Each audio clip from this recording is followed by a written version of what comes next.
Reka twongere tubahe ikaze bakunzi b'Ingenzi TV.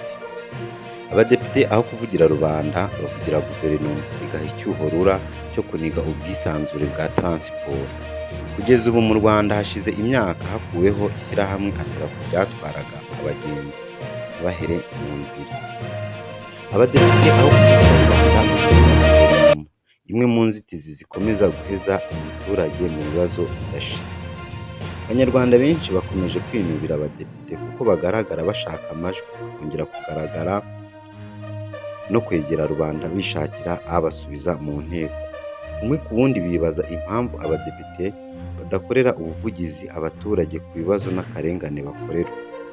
Kugeza ubu ibibazo bireba abadepite ni byinshi ariko nta na kimwe bakemura.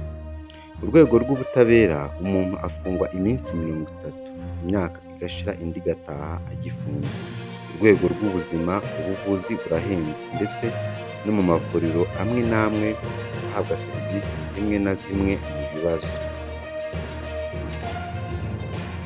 Ndetse hari n'imiti idatangirwa ubwisungane, bityo mwene ngofero agataha atavuwe. Ku rwego rw'ubuhinzi igihugu cyose inzara iravuza ubuhuha.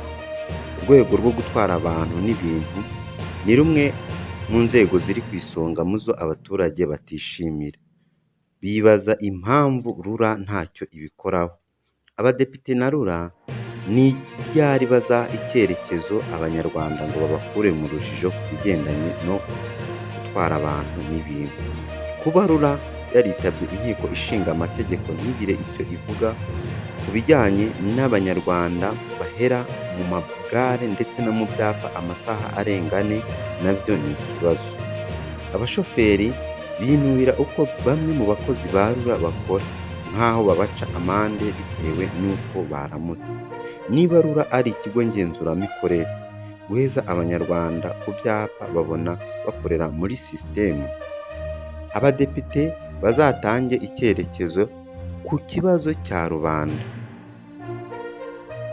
ndetse bazanatange icyerekezo ku banyarwanda banyagirirwa muri gare Nyabugogo kandi hari amabisi ahaparitse. Reka tubitege amaso. Turabashimiye, tubasabye gukomeza gukora like, share na comment ndetse na subscribe kugira ngo amakuru y'ingenzi abagerereho ku gihe.